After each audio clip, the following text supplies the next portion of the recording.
Right. Shalom, Israel. Yahweh Ba'Hashem, Yahweh Shai Brakatham. My sisters, Yahweh Shemal, Ayothan Ba'Hashem, Yahweh Shai.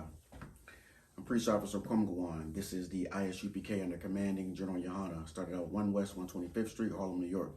Been bringing out this truth since 1969, which is that blacks, Latinos, First Nation man and woman are the chosen of the Most High God. The ethnic Jews that the Bible speaks about, the biblical Israelites. So today, we're going to talk a little bit about brotherhood. We're going to bring out some scriptures on brotherhood. First scripture we're going to pull was 1 John 4:20. Let's go over to 1 John 4:20. So like we're going to be using the Bible today versus the iPad and phones for a chance. So we're going to 1 John 4:20. So we're going to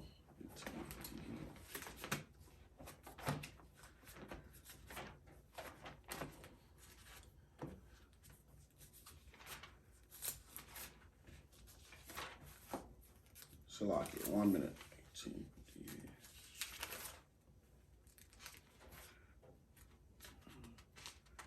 Okay. Okay.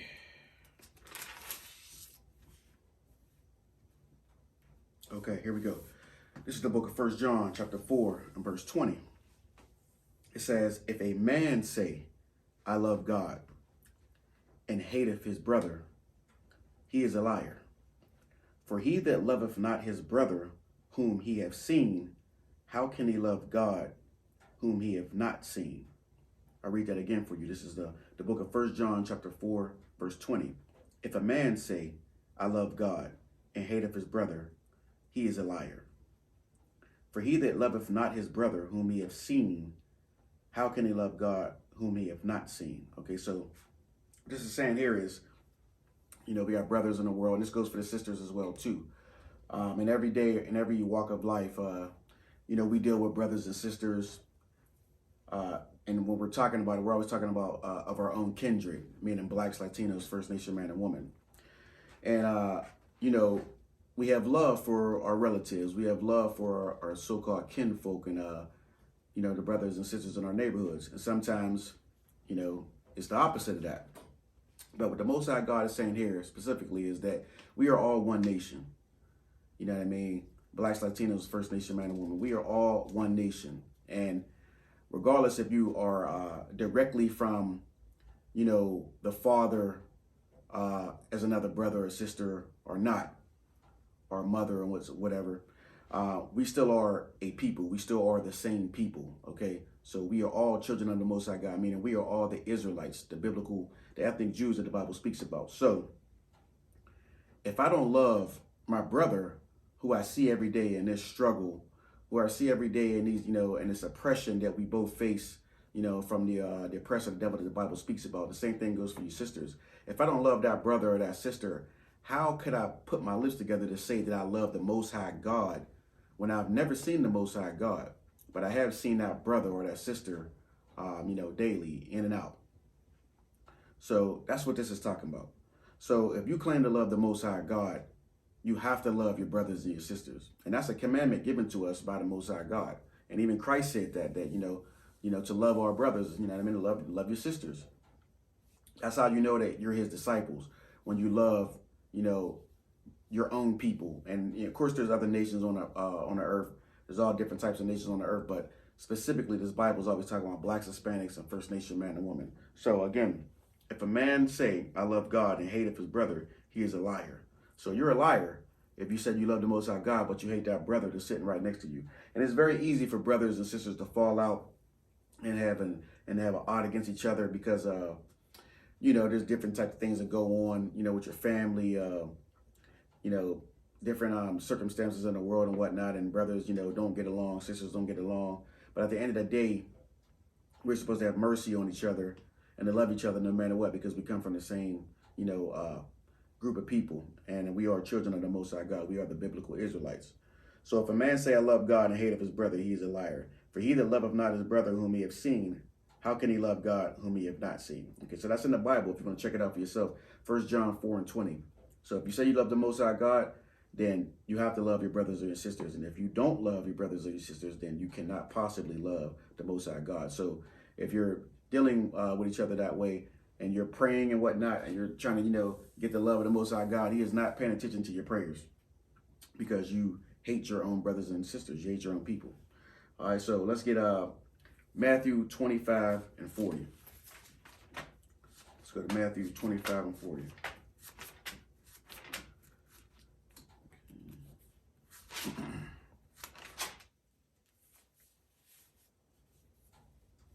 Okay. And this is the book of Matthew, chapter 25, verse 40. It says, "And the king shall answer and say unto them, Verily I say unto you, inasmuch as ye have done it unto one of the least of these my brethren, ye have done it unto me." So what the king is saying here is that, okay, the king is looked at as what? As a prominent individual, somebody who rules over people, right? But he's saying the same treatment that the least of our brethren gets, you know what I mean? Treat me likewise, you understand? We are all the same people, you know what I mean? There is no respecter of persons here. Although the king is, great amongst other people, and he's been chosen to be that king for a reason.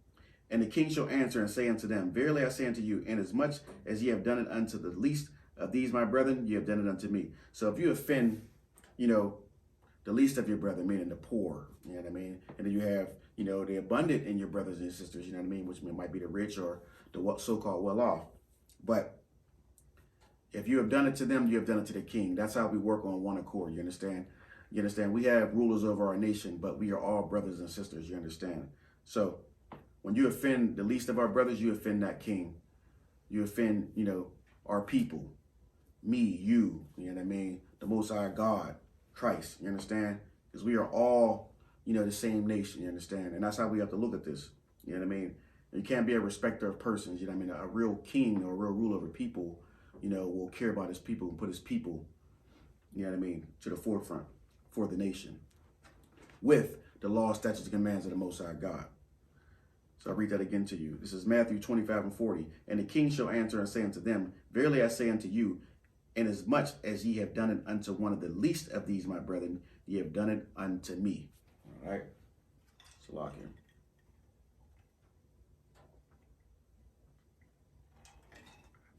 Okay. Let's get John 13, verse 34 and 35. Let's get John. Salaki, I'm jumping around in this Bible. Usually use the iPad or the phone, but I'm trying to go with the old faithful right now. So John, okay, let's get the book of John. 16. Okay, so John chapter 13, 34, 35. All right, here we go. Okay, this is the book of John chapter 13, verse 34 and 35. And keep in mind that we're talking about brotherhood right now, okay? This is what we're dealing with, brotherhood. Because this is like the key element that keeps, our people, on the right path, you understand? Brotherhood and sisterhood. Because if you're a good brother to another brother or a good sister to another sister, we don't offend each other, and then that takes away sin, you understand? That's why this is so important.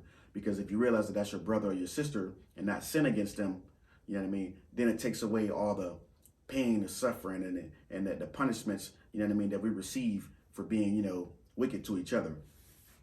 It starts with us loving each other, loving the Most High God, following his rules, laws, and commands, and loving each other. So the book of John, chapter 13, verse 34 to 35. "A new commandment I give unto you, that ye love one another, as I have loved you, that ye also love one another." Verse 35. "By this shall all men know that ye are my disciples, if ye have love one to another." Now this is read. So this is Christ speaking. So Christ has given you a new commandment. He says that ye love one another. Okay, this is talking to blacks, Hispanics, First Nation man, woman. "As I have loved you." We know that Christ loved us. Why? Because Christ gave his life for us. He was a sacrifice for us. He died for our sins, right? So that proves that Christ loved us, and he chose to do that. "By this shall all men know that ye are my disciples, if ye have loved one to another." So how do I know that you're on one accord with Christ and the Most High God? and that you're a disciple of Christ, that you love other brothers and sisters. Okay, and like I said, and of course we're going to have issues with each other, but at the end of the day, we have to forgive each other. We have to forgive each other and realize that we are the same people with the same common goals. We serve the same God, and we need each other. All right. One more time, John chapter 13, 34, 35. A new commandment I give unto you, that ye love one another, as I have loved you, that ye also love one another. By this shall all men know that you are my disciples, if ye have love one to another. Notice how it says if. We are know that you are a disciple of Christ if you have love one to another. So if you're a Black, Hispanic, First Nation man and woman, we know that you love the Most High God and you're on one accord with Christ if you have love for your brothers and your sisters. All right, let's go to Matthew 5 and 22. Let's go to Matthew 5 and 22.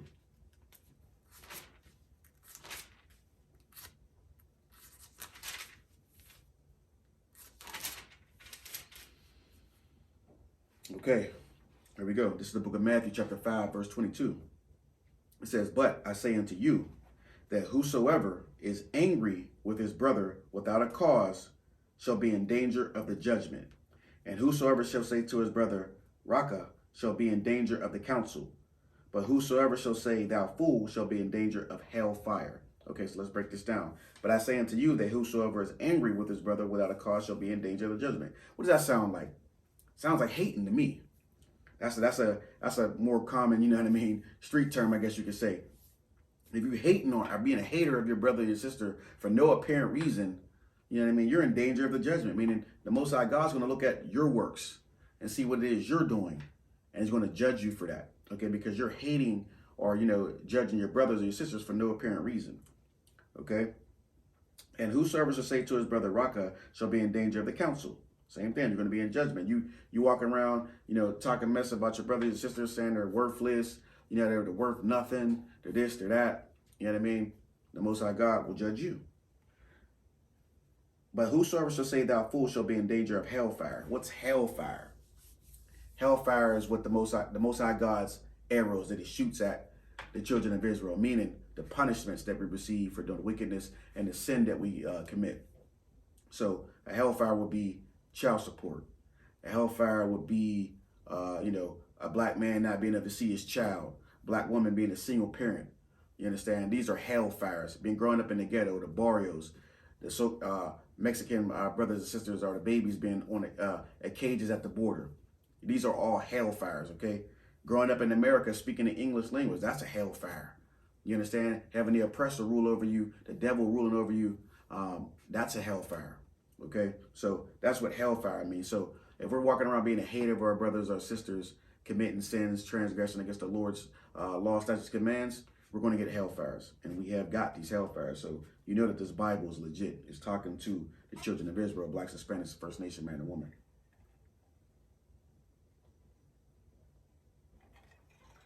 All right, moving on. Let's get Luke chapter 6, verse 31.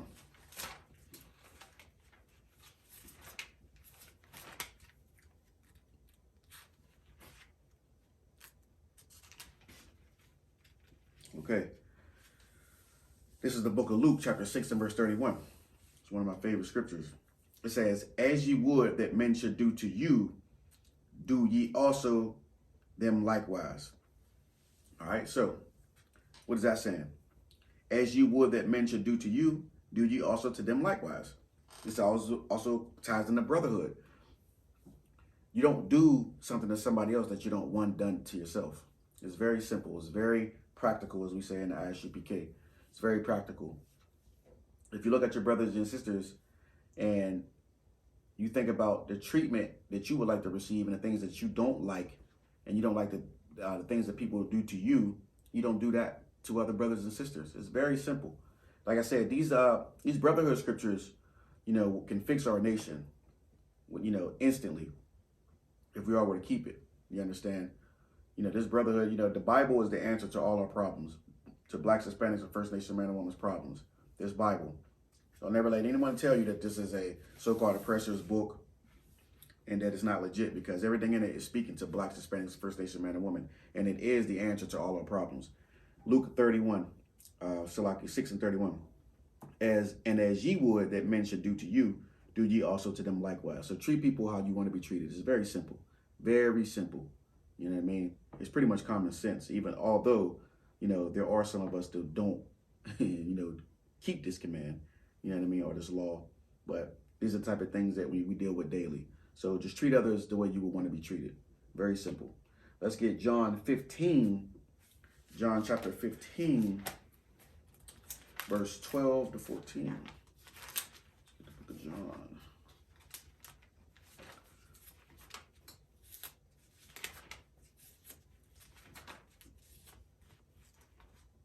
Salakia. 1 minute.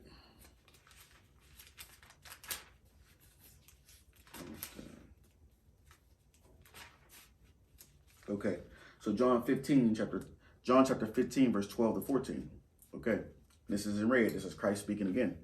This is my commandment, that ye love one another, as I have loved you.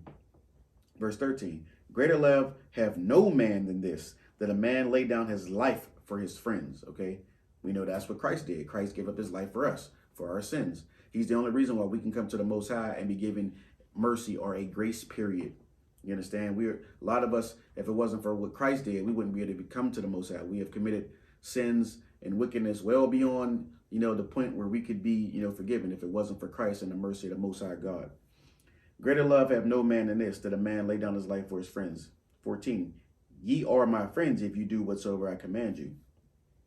All right. So Christ is saying that, he laid down his life for us. I mean, in this verse, it clearly says that he laid down his life for us and that, he loved us, you know what I mean? And if we love each other like how Christ loved us, we will show mercy to our brothers and our sisters. It's natural for you to get angry with a brother or a sister, but at the end of the day, we have to forgive them, recognize that we are the same people, we serve the same God, and we need to move forward that way. Can't hold things against brothers and sisters and expect to get good things happening to us. Greater love have no man than this, that a man lay down his life for his friends. Verse 12, this is my commandment, that ye love one another as I have loved you. So if Christ gave his life for us, what do we owe to each other? We have to be the same way. We have to live out the same model that Christ set forth. We have to be like Christ. Christ is the example that we need to follow. All right, let's get Matthew 18, verse 21 to 22.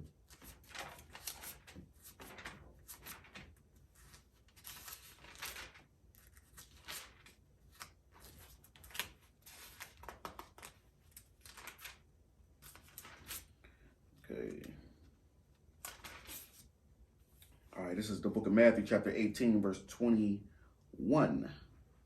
All right, here we go. This is another heavy scripture, an important one. It says, then came Peter to him and said, Lord, how oft shall my brother sin against me, and I forgive him? Till 7 times? Verse 22, Jesus saith unto him, I say unto thee, until 7 times, until 7 times, but until 70 times 7. So what this is saying here is, Peter came to Christ and said, Lord, how many times should I forgive a brother? You know what I mean? Or you can use him and a sister in this example. And he says, should it be 7 times? Christ said, no, 70 times 7, meaning there is no limit to how many times you should forgive a brother or a sister if they commit a sin, a trespass against you or whatnot. But at the end of the day, it works best for our nation for us to forgive each other, okay? And to, put whatever, like in the I.S.U.P.K, we have counsel. So if a brother commits a trespass against you or a sister commits a trespass against you, we can take them to counsel, get it resolved. And, once that's resolved, back to being brothers and sisters. You understand that? That's how it goes. And that's how it's supposed to be. But in the world, of course, it doesn't work like that. That's why we have the scriptures, so you can understand. Then came Peter to him and said, Lord, how often shall my brother sin against me, and I forgive him? Till 7 times. Jesus saith unto him, I say not unto thee until 7 times, but until 70 times 7. So there is no limit to how many times you should forgive your brother, your sisters. And we need to think about this, because think about all the wickedness and despicable, disgusting things that we have done, and we ask for the Lord's forgiveness for us. You understand? And we're on our knees begging, pleading to the Most High God to forgive us for things that we have done. But then when it comes time for our brother, or their sister who have done something against us, we want to be hardcore against them. We don't want to forgive them. We want to talk about them and act like they're not worthy of forgiveness. We can't have it both ways. If we want the Lord to forgive us and show mercy on us, we got to do the same thing for our brothers and our sisters. That's what that's saying. Remember, all these scriptures are tied into brotherhood. You know what I mean? And again, sisterhood is included in that as well. All right. Let's get a few more. Let's get Mark 12 and 31. Mark 12 and 31.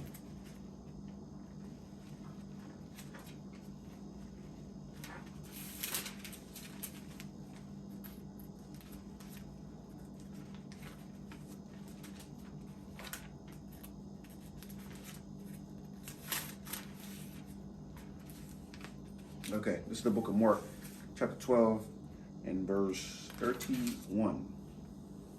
It says, okay, let's go to verse 30. Let's start there. Mark 12 and 30. It says, and thou shalt love the Lord thy God with all thy heart, and with all thy soul, and with all thy mind, and with all thy strength. This is the first commandment, okay? So to love the Most High God with all thy might or strength or soul, that is the first commandment, okay? All right? And the second is like, namely this. After that, this is the most important thing. Thou shalt love thy neighbor as thyself. There is none other commandment greater than these. Now, don't get that neighbor confused, because in the world, you're easily going to think that's talking about other nations. Remember, this Bible is only talking about blacks, Hispanics, and First Nation man and woman. So your neighbor will be those people of your own nation, your own kindred, in those ghettos, those barrios, in the cities. You understand? That is what it's talking about. Of course, there is some heathens that lived in your neighborhoods and whatnot in our neighborhoods, but it's not talking about them. It's talking about our people. It says, and the second is like, namely this, thou shalt love thy neighbor as thyself. You love that brother or that sister like you love yourself, meaning you won't sell drugs to that brother or that sister. You won't shoot, murder that brother or that sister, you understand? You won't harm the children of that brother or that sister, you understand? And vice versa. You know what I mean? You won't do any type of wickedness to that brother or that sister, because that is you. That is your people. As thyself is what it's talking about, okay? Because why? Because we serve the same God, Yahweh. We serve the same God, the same creator, all right? So that's what that's talking about, all right? Let's see something here. Let's see if I got any more here I want to bring out. That's pretty much it for that. Okay, yeah, so at the end of the day, you know, like I said, the subject we were talking about is brotherhood, okay? So brotherhood, you know what I mean, which also ties into sisterhood. By serving the Most High God, you know what I mean, keeping his law, statutes, commands, we learn to be a better brother, a better sister. You understand that? Brotherhood is the key element that keeps, you know what I mean, our people together. Brotherhood is how we conquer all the oppression and all the negatives that comes from the other nations, you know, that rule over us at the current moment. But brotherhood is going to get us back to serving the Most High God, keeping his law, statutes, commands, so we can be a ruling people again and be the people that the Most High God chose us to be, that separate nation that the Most High God chose us to be, which is, you know, the Israelites, blacks, Hispanics, First Nation man and woman. And with that, I'm going to close out the class. Again, this is the I.S.U.P.K. and the commanding Gen.YAHANNA, start at 1 West 125th Street, Harlem, New York. The water for tuning in. Shalom, Israel.